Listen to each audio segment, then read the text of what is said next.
on in here, folks. Oh, Come on. I think we should. All right, we got everybody here. All right. My name is Captain Dave Lamiel. This is my Ordnance Sergeant Ray Quay. And this is General Ambrose Burnside. I am with the 1st United States Sharpshooters, Company A. Can't see.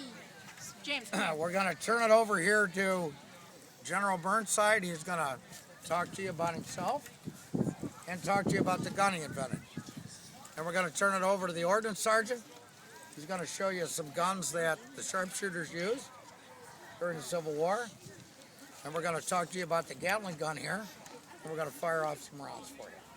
So I'll turn it over to the General. The General is trained Ambrose Burnside today. His second impression line, this is Verdell Waffle. We're all from Ohio. This is our 15th year down here. Ohio? That's Ohio.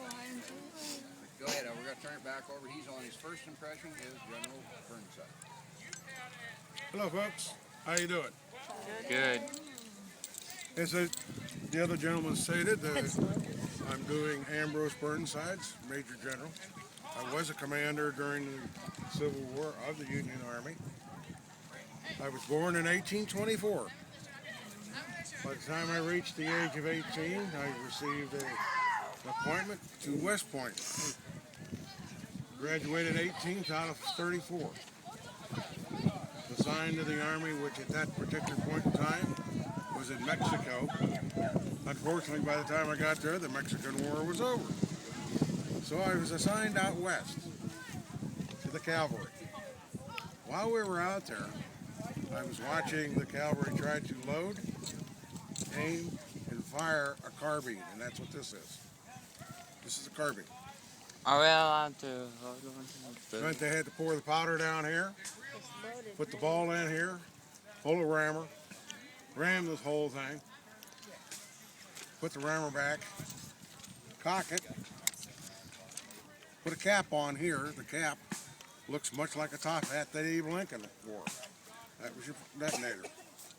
And that was the whole procedure to do that. Now what's so funny? Now, What is so funny? if you stop to think about you're riding on a horse at a gallop, how tough that's going to be. So I decided there had to be a better way, and I came up with this particular weapon here. This is called the Burnside's carbine. Big difference is you had a cartridge that went in right here.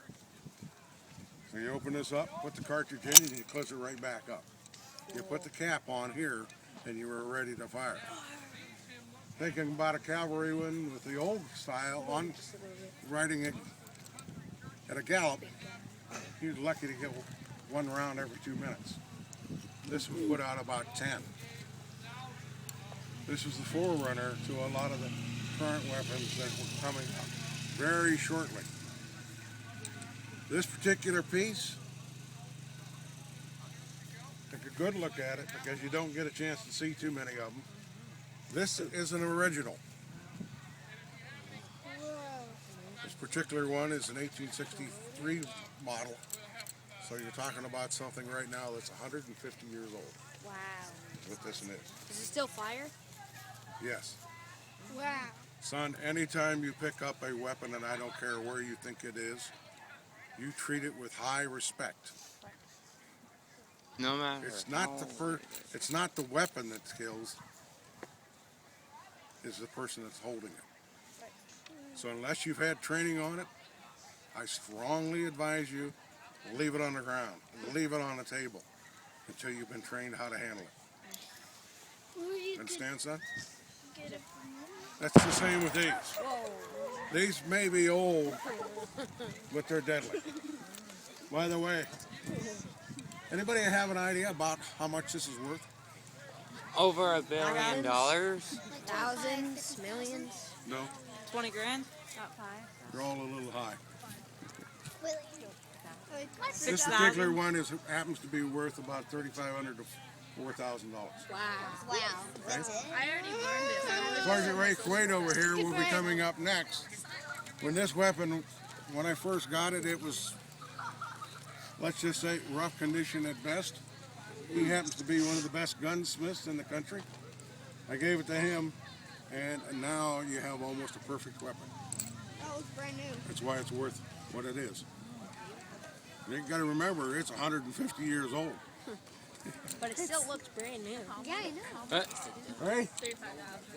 All right. But this is basically the forerunner, because we were starting to go into cartridges with rim fires and center fires and everything else, with a few modifications in between. What's the year of manufacture on that? 1856. That's the patent. Huh? 18. That's the patent. Yes.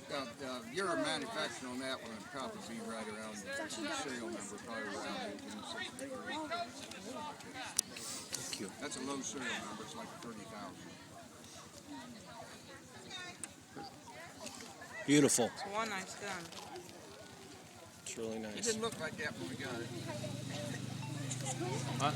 It's something the group is very proud of, as well as the rest of them. What caliber is that gun? 52. It's like shooting a deer slug. Oh, that's a baby. We got some around here that's up over 58s. Okay, like I said, I'm Ordnance Sergeant Ray Clay, and the Ordnance Sergeants in the Civil War were gunsmiths, which, like they, I guess, it's natural if they say you're Ordnance Sergeant, but I'm Did you elbow me? also a cop in my county. But anyway, why are we wearing green? Anybody got any ideas? Confederate. To blend Or in. Union? Camouflage? Oh, Camouflage? There you go. Attempt to Okay. camouflage. We didn't fight shoulder to shoulder. We fought from behind trees, up in trees, behind rocks, whatever was good. We were snipers. We did go out on skirmish line to open a battle. We'd be 5 yards apart, advance, whatever. There was only 1,700 of us in 2 regiments. Most of us were German immigrants from the New England states. We did have a few from Michigan when they come into Ohio, where we're from. They didn't get to test them. You had to test to get in by shooting. And we won't even get into that, but you can imagine if you wasn't a good shot, you did not get in. The first weapon they were issued was this weapon here. Wow. It's a Colt revolving rifle. Almost like a pistol if you was looking between my hands here. It was a 6-shot. This one's a 44 caliber. They had a 36, 44, and a 56. The 56 was a 5-shot. The sharpshooters did not like this weapon because if it wasn't loaded properly, it would chain fire, just like the pistols used to. Chain fire means every cylinder went off at the same time. Only one's going down the barrel. Where's the rest of them going? It's going to take your wrist and your hand off. They learned to shoot it by using either the loading rod, or they normally shot them like this. But 9 out of 10 times they had it resting on a tree trunk or a rock or something like that to get a good sight on it. They traded them in after about 8 months when the Sharps rifles finally came. This is what they wanted at first anyway. This is a Sharps rifle, breech loader. Shot a paper or linen cartridge. The paper or linen was tied with a string around the ball, loaded with 60 grain of powder. When it was pushed into the chamber, the gas seal or knife cut the back off. Now if you come around here, you'll see the guys muzzle loading some of the guns, okay? That meant they didn't have to muzzle load this gun. Cut the back off, you still musket primed it,